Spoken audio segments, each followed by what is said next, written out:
Hi, I'm Wei, and for those of you that don't know me, I'm a travel vlogger, a travel writer, and traveler for Nomading About.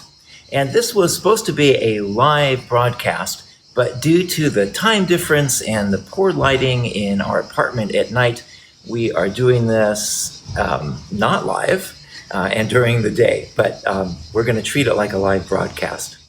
So I'm also the developer and creator of Easy Travel Speak. And Easy Travel Speak was developed because of my frustration at not being able to learn a language, just one even. And then working with Nomading About and being in a different country every month, it just seemed impossible that I could learn a new language every month. And at the same time, I didn't want to go to a country and not speak their language. I mean, you can't expect everyone to speak English. So how do you learn a language well enough to communicate and get along every month, a different one every month? Well, when I was at Bangkok University, I was a business professor there. I worked with my colleagues on some research on how to learn language. And we came up with some really interesting theories, and we kind of stitched them together to come up with a system. And then I worked with some of my students, and I also use these various techniques to learn languages myself. So over time, it changed and tweak the various theories to actually work in real life, and that is how Easy Travel Speak came to be. With Easy Travel Speak, I have been able to learn, and I say learn, this is not fluent by any means, but when I say learn, it's enough to communicate, order at the restaurant, get a taxi, have a small conversation, joke around with somebody, enough to communicate and enjoy myself in Spanish, Chinese, French, Italian, and right now I'm learning Serbian because we're headed to Serbia in a couple of weeks. So it's really interesting and great knowing that I can learn enough of a language to communicate. And if I'm going to be somewhere for a long time, or I just really like the language, this is the gateway to fluency. This is the starting point to really learning a language. So you can use it for travel if you're going to be somewhere for 2 weeks, or you can use it if you want to learn the language fluently. So there is a lot of discussion about what techniques work best. And it really comes down to, should you learn grammar or should you not? In my discussions with my colleagues at the university and the research I've done, that's really what it comes down to. So you, as a language learner, have to decide what you're learning the language for, what your end goal is. So if your goal is to take a test, if you're in a class, or you have to have some level of proficiency for a job or something, then you need a program that teaches grammar, because that's what those things test. That's not this program. If your goal is to talk, if it's communication, if it's going on vacation and being able to ease the travel experience and meet new people, this is exactly the program for you. So this program kind of throws grammar out the window. And a lot of people say, well, don't you have to have grammar? And the answer is absolutely not, and of course you do. So what I mean by that is that you do have to have grammar to be precisely understood, but you don't have to have grammar in order to learn the language or to be understood generally. And this is a debate, again, that I have with a lot of colleagues. Do we teach students correct grammar, or do we teach students how to speak? So that question has been answered for me. When I have students that are struggling with English in my business courses, I teach them how to speak, not how to have correct grammar. So here's an example of what I mean by that. If you want to say in English, in the present tense, that you are going somewhere, like to the store, you have to have a subject, a verb, and an object, obviously, but we do all these grammar things that make it difficult to learn.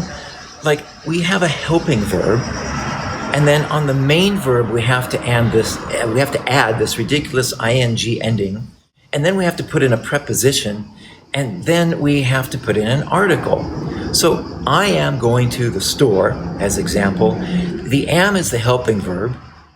ing and going is that ending. To is the preposition, and the is the article. But you know what? In most languages, there are no helping verbs and no ing endings.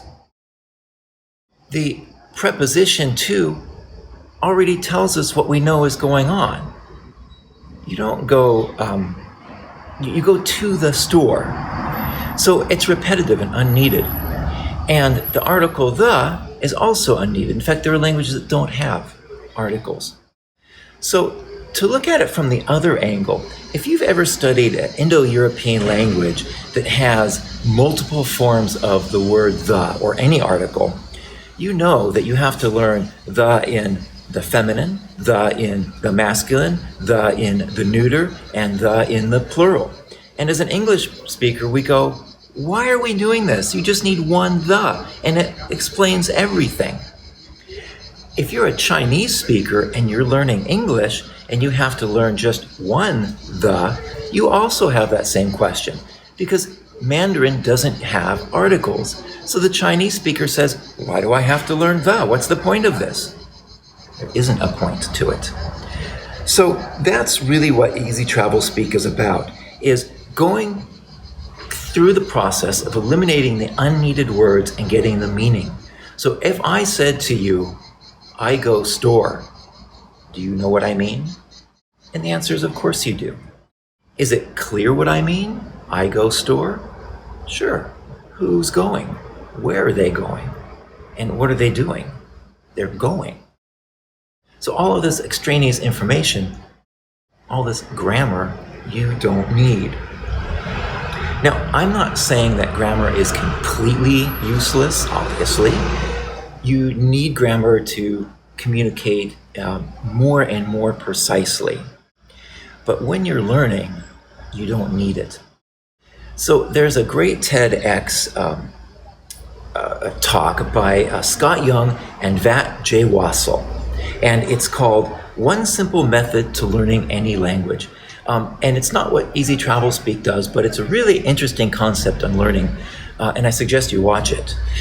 But one thing that they do say in there that I found really hits to the point is that learning a language is like swimming in the ocean. So if you want to go for a swim in the ocean, you have to walk into where the waves are breaking on the shore. And if you've ever tried to swim through the breakers, you know it's almost impossible because every stroke you take getting out and towards the ocean, a wave comes and pushes you back to the shore. Every time you come up for air, it seems like there's a wave crashing down on you and sending you back under. And that is like learning a language at the beginning. They call it the frustration and fear zone of fear and frustration. And once you're in that area, it's really hard to see that past the breakers, past the zone of fear and frustration is clear, calm water that's easy and enjoyable to swim in. And so what Easy Travel Speak does is it gets you past that zone of fear and frustration more easily and quicker than if you didn't use the system. And we'll let this truck run by.